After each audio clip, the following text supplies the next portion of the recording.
Assalomu alaykum hurmatli obunachilar. Sergeli 9-hududdan bitta xonadonimiz sotuvga chiqdi. 7 qavatli binoyimiz ikkinchi qavatida sotilyapti. Reshotkalar qilingan derazalari. Uyimiz ikki tarafga qaragan, skvoznoy holatda desa ham bo'laveradi. Orientirda aytib o'tib ketaman. 331-maktabda shundan oldida joylashgan, ko'rib turibsizlar. Maktab shundan oldida. Bolalar plashatkasi, maktab, bog'cha, bozor, 4-bekatga ham uncha uzoqda joylashmagan. Parkovkalar hamma narsasi mavjud. Hamma narsaga, magazinlarga, do'konlarga ham yaqin. Videoni oxirigacha ko'ringlar. Oxirida sizlarga uyda obzorni qilib ko'rsatib beraman. Pastda nomerlar qoldiraman. Bemalol aloqaga chiqishinglar mumkin.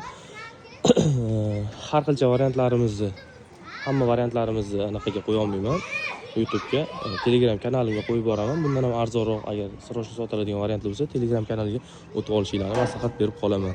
Telegram kanal shundoq YouTube kanalimda linkida turibdi. Toshkent uy-joy degan. Xonadonimizga ham kirib oldik. Ko'rib turibsizlar.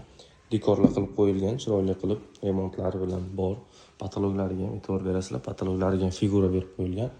Uyimiz Yevro ta'mir holatida turibdi. Faqat gilamlarni olib chiqib ketilgan ekan. Kirganimizda o'ng tarafda oshxona mebellari ham bor turibdi. Uyimiz yana bir qulayliklari bog'cha maktabga ham shunday yaqin oldida ekan. Ko'pchilik bilishadi 331-maktab. Shuni oldida turibdi. Farzandlaringizga misol uchun yaxshi joyda joylashgan ekan. Ko'chani u yoq-bu o'tib misol uchun aniq qilib yurishmaydi.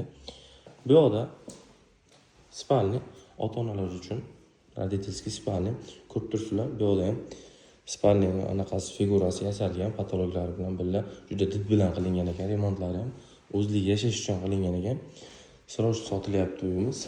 Ikkinchi qavatda reshotkalar qilingan, jaluzi pardalari bor. Zo'r tarafi g'ishtli domda joylashgan. Uyimiz yozda salqin, qishda issiq bo'ladi.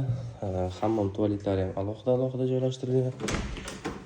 Ko'rganlar endi kafer qilingan bu yoqlar ham. Chiroyligina qilib patologlari plastik qilingan. Bunisi hojatxonasi. Hojatxona ham xuddi shunaqa kafeldan qilingan, yaxshi holatda turibdi. Uyimiz kvadratlari ham yaxshi. Bu yoq zal, mehmonlar uchun mehmonxonasi. Bemalol stol-stulmi nimadir qilib qo'ysanglar ham bo'ladi. Bu yoqda ham patologlari juda chiroyli. Faqat lustrasini olib ketibdi ekan mana shunga. Bitta lustra qo'yib yuborish esdan chiqmasin.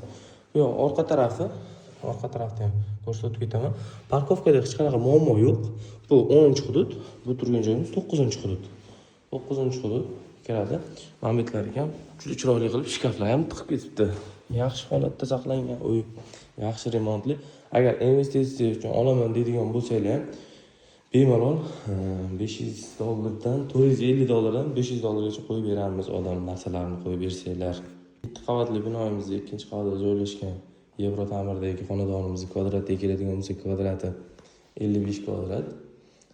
Narxiga keladigan bo'lsak 63,5 ming. Xudo xolasa savdosi bor. Ipotekaga ham chiqarib beramiz yetmaganini. Yaxshi xonadonimiz, fayzli, shoshilib qolinglar. Pastda nomerlar qoldiraman. Bemalol aloqaga chiqsanglar bo'ladi. Rasmlari Telegram kanallarimda. Mana bu narsalar ham juda dekorativ, chiroyli narsalar qo'yib qo'yishibdi ekan. Uy egalari juda qiziqar ekan. Siroshni sotilyapti. Bunaqangi uylar sal kamdan kam chiqadi.